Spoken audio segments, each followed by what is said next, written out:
Di video kali ini mari kita bahas Servan dari kubu Geek Millennia lagi. Archer of Black, Chiron si Centaurus di mitologi Yunani, yang menjadi guru dari Archiles dan pahlawan dari mitologi Yunani lainnya. Dia memiliki backstory yang sebenarnya nggak terlalu menarik buat gua, tapi dia menjadi salah satu Servan yang menarik buat gua di Fate Apocrypha. Tapi memang kalau di anime screen time-nya agak kurang ya. Masih lebih dominan sama Astolfo. Chiron adalah Centaur, sebuah makhluk dalam mitologi Yunani yang digambarkan sebagai manusia dengan badan kuda seperti ini, yang bertarung menggunakan busur dan anak panah. Ini juga adalah ikon dari rasi bintang Sagittarius. Dan ya, model rasi bintang Sagittarius memang merujuk pada Chiron. Chiron adalah anak dari Kronos dan Pyrrha, namun tidak pernah dicintai dalam hidupnya. Ibunya ketika melihat anaknya adalah seorang centaur, memutuskan untuk diubah menjadi pohon oleh dewa. Jir. Lu bayangin lu kena azab jadi pohon, tapi lu yang minta gitu kan. Sedangkan ayahnya si Kronos, ya lu tahu sendiri lah si Kronos ini ngapain gitu kan. Dia belajar dari para dewa-dewa Olympus seperti dewa matahari Apollo dan Dewi Artemis. Hal ini membuat Chiron menjadi bijak dan sangat terampil dalam berbagai hal, seperti berburu dan pengobatan, dan sampai dikenal sebagai Great Sage. Inilah yang membuat Chiron menjadi mentor bagi banyak pahlawan dalam mitologi Yunani. Tunggu dulu, berarti dia Divine Spirit dong? Kok bisa dia disummon di Holy Grail War? Nah, ini dia nih yang menarik. Chiron melepas divinity-nya sebelum mati, makanya dia bisa disummon di Holy Grail War. Emang kenapa sih dia melepas divinity-nya? Jadi, si Chiron ini nggak sengaja ketembak panas sama Herakles yang mengandung racun Hydra. Ini racun yang paling berbahaya di mitologi Yunani. Racun tersebut menyiksanya, dan untuk lepas dari penderitaannya, Chiron melepas divinity-nya, dan akhirnya dia bisa mati sebagai makhluk fana.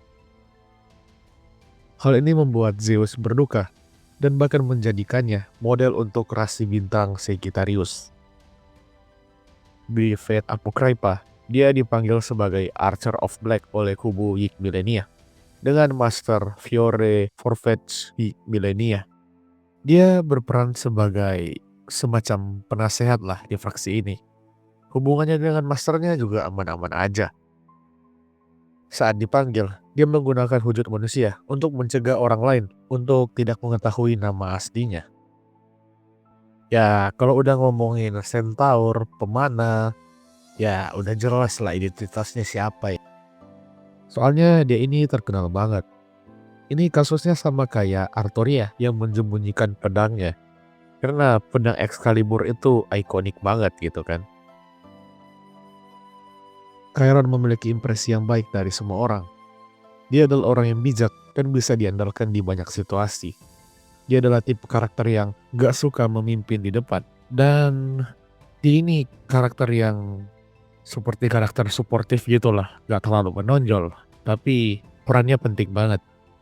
Dia adalah orang yang akan menjadi penasehat dalam mengambil keputusan dan membimbing orang lain.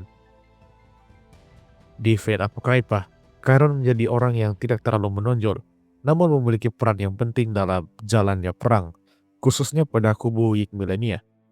Kalau di anime mungkin agak kurang jelas kali ya. Dia ini sangat dipercaya oleh Vlad karena kebijaksanaannya dan kepribadiannya yang baik.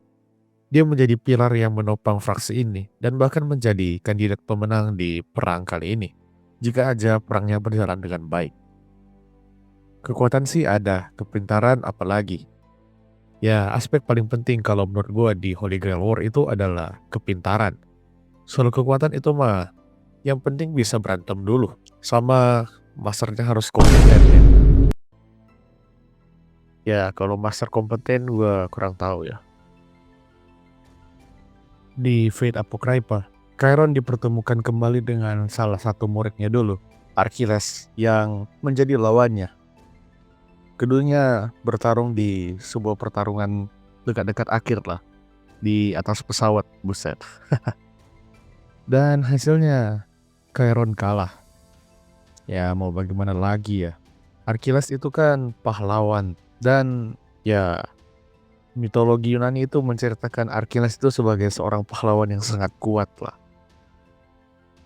Dan Chiron ini juga kan bukan tipe petarung ya, walaupun dulunya memiliki divinity, tapi dia bukan petarung.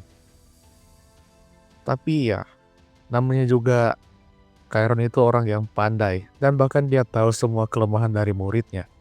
Walaupun dia kalah, tapi dia berhasil merebut keabadian dari Achilles dengan menyerang tumitnya Achilles. Ya, ini bisa membuktikan kalau walaupun dia kalah, tapi dia setidaknya bisa membuat lawannya menderita luka yang sangat parah, yaitu kehilangan keabadiannya. Ya mungkin kalau si Achilles ini serius dari awal ya, dan pakai Noble Pentasm, mungkin Chiron bakalan kalah lebih awal. Tapi menurut gua, kalaupun kayak gitu, kita membayangkan situasi perangnya berjalan dengan normal, kayaknya Achilles bisa kalah. Tapi bukan dari Chiron secara langsung ya, melainkan siasat yang dipakai oleh Chiron untuk melawan si Achilles. Ya bisa jadi kan, dia paksa Achilles buat ngelawan siapa ya, servan kuat di fraksi Milenia. Dia ngelawan si Vlad gitu. Ya, who knows lah.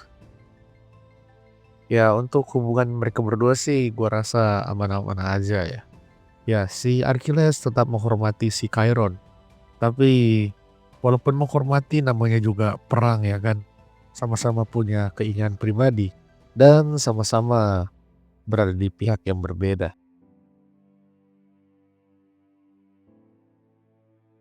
Chiron bukanlah orang yang egois, namun dia tetap memiliki permintaan untuk dikabulkan. Makanya dia bisa disummon di Holy Grail War. Ya walaupun dia ini malu-malu waktu ditanya, tapi dia menginginkan divinity-nya yang dia kembalikan sebelum mati. Karena itu adalah pemberian dari kedua orang tuanya. Ya pada akhirnya dia cuma menginginkan cinta dari orang tua, tapi orang tuanya aja yang memilih buat daripada ngebesarin anaknya sendiri. Kesimpulannya, Chiron adalah karakter yang bijak dan menjadi salah satu karakter yang berperan penting di fraksi Milenia. Seorang yang menjadi mentor bagi para pahlawan di mitologi Yunani. Namun naasnya mati di tangan salah satu pahlawan yang dia didik dulu. Memang Chiron ini nasibnya cuma jadi karakter sampingan doang sih. Dia bahkan gak bersinar sama sekali di ceritanya sendiri. Bagaimana menurut kalian? So that's all for today. Hope you like it and Oh iya, gua udah buka link Saweria. Dan kalau kalian mau membantu channel UMKM ini naik kelas, kalian bisa membantu dengan sesimpel Saweria. Ya berapapun itulah, gua akan mengapresiasinya. Thank you.